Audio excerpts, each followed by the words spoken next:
ప్రేక్షకులందరికీ నమస్కారం అండి. మనం ఎన్నో వీడియోస్లో కూడా చెప్పుకున్నాము, ఎప్పుడైనా కూడా మన ఇంటి ప్రధాన ద్వారాన్ని దిక్కులకే పెట్టాలి, విదిక్కులకు పెట్టకూడదు అని. అయితే మీరు ఒకసారి ఈ మ్యాప్ను గమనించండి. దీనిని మన విజ్ఞాన వాస్తు కమ్యూనిటీలో కూడా పోస్ట్ చేస్తాము, చూడండి. ముఖద్వారాన్ని అంటే మన ఇంటి ప్రధాన ద్వారాన్ని ఏ స్థానంలో పెట్టాలి మీరు ఒకసారి దీన్ని అబ్జర్వ్ చేయండి. మన ఇంటి సెంటర్స్ ఎప్పుడు కూడా డ్యామేజ్ అనేది కాకూడదు. ఇది మ్యాండేటరీ. ఇది వాస్తులో ఖచ్చితమైనటువంటి నియమం.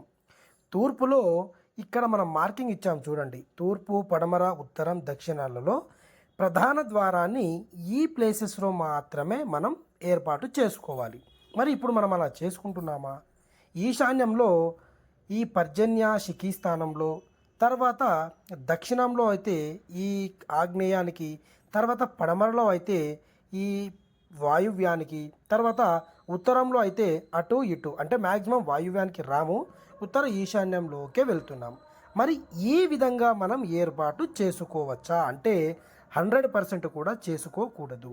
చాలామందికి ఈ నియమాలు తెలియక ప్రధాన ద్వారాలను ఆ విధంగా ఏర్పాటు చేసుకుంటున్నారు. మీరు ఒక్కసారి ఇక్కడ చూడండి.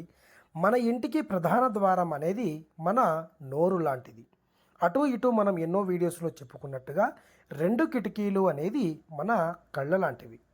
మన మానవ శరీరం ఏ విధంగా అయితే ఉందో దీనిని అనుసరించే మనకు వాస్తుశాస్త్రాన్ని అందజేశారు మన ఋషులు.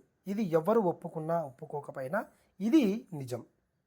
తర్వాత ఒక్క ముఖద్వారానికి 2 కిటికీలు పెట్టడం వల్ల ఎన్నో లాభాలు ఉంటాయి. అంటే ప్రతి రూమ్కి కూడా 2 కిటికీలు అన్న ఏర్పాటు అనేది ఖచ్చితంగా వస్తుంది. ఇది అందరికీ తెలిసిన విషయమే. కాబట్టి మీరు ఎప్పుడైనా కూడా ప్రధాన ద్వారాన్ని ఏ విధంగా ఏర్పాటు చేయాలి, మన ఛానల్లో వీడియోస్ కూడా ఉన్నాయి. అంటే ఈ 9 భాగాలు ఏ విధంగా చేయాలి, ఎలా కొలవాలి, ఏ స్థానంలో పెట్టాలి, దానికి సంబంధించినటువంటి రిలేటెడ్గా ఈ వీడియో కూడా చేస్తున్నాను. ఒకసారి మీరు దీన్ని గమనించండి. తర్వాత ఈ ఫోటో అనేది మన విజ్ఞాన వాస్తు కమ్యూనిటీలో కూడా ఉంటుంది, చూడండి, పరిశీలించండి.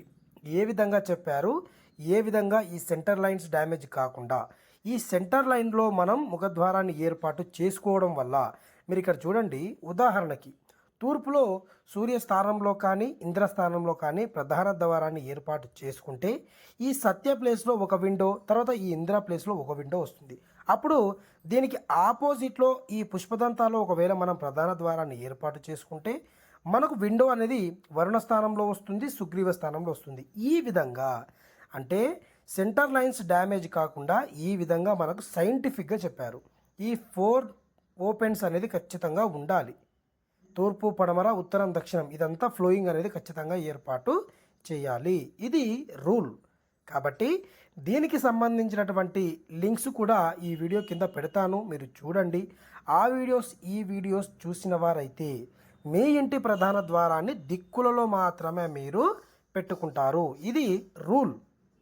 కాబట్టి ప్రతి ఒక్కరు కూడా ఈ అంశాలన్నీ కూడా తెలుసుకోండి. మీ ప్రధాన ద్వారాలను దిక్కులకే పెట్టండి, సరైనటువంటి రిజల్ట్ని పొందండి. మరొక వీడియోతో మళ్ళీ కలుద్దాం.